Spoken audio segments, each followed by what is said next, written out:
BNP ফ্যাসিবাদীর রাস্তা ধরে হাঁটা শুরু করছে। শফিকুর রহমান, জিয়া পরিবার থেকে মানুষকে মুক্ত করার ঘোষণা। স্পিকার বলে কি আন্দালিব রহমান পার্থ, তোকে আমি 1 কোটি টাকা পুরস্কার দেবো, 1 কোটি টাকা দেবো, তুই প্রমাণ করতে পারবি।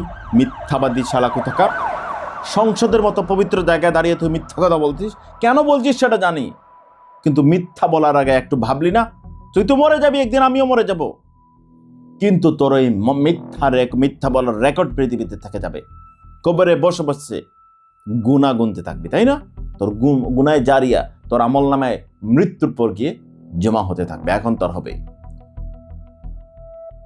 কঠিন ভাষায় গালি দিলাম না। প্রিয় দর্শক, দেখেন, সে সংসদের মতো জায়গায় দাঁড়িয়ে বলছে যে আমিরে জামাত বলেছেন বিএনপি পরিবারকে ধ্বংস করে দিতে হবে, এই করতে হবে। বিএনপির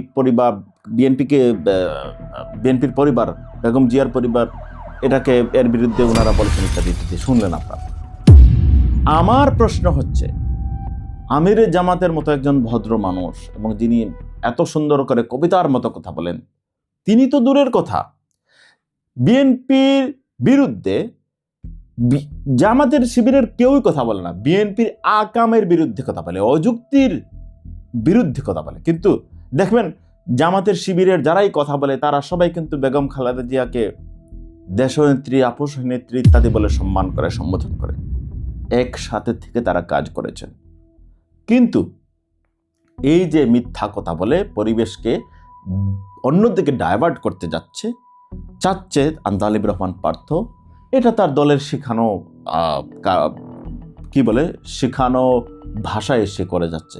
কিন্তু এটার জন্য তার আমলনামা কি হচ্ছে, জাতির কাছে আন্দালিব রহমান পার্থ আজ আন্দাজি একটা পার্থতে পরিণত হয়ে গেছে।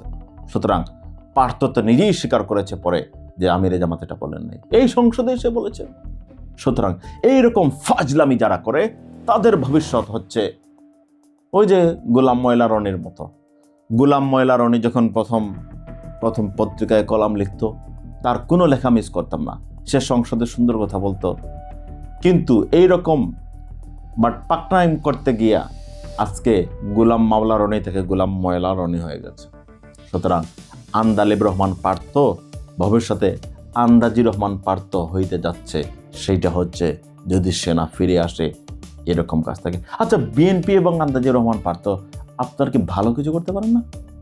কেন শুধু অলওয়েজ নেগেটিভ নেতিবাচক চিন্তা করেন? ভালো কিছু দিয়ে জামাত ইসলামের সাথে বা অন্যান্য দলের সাথে প্রতিযোগিতা করুন, জাতির কল্যাণে আসুন। এই খারাপ জিনিস ছেড়ে দিন।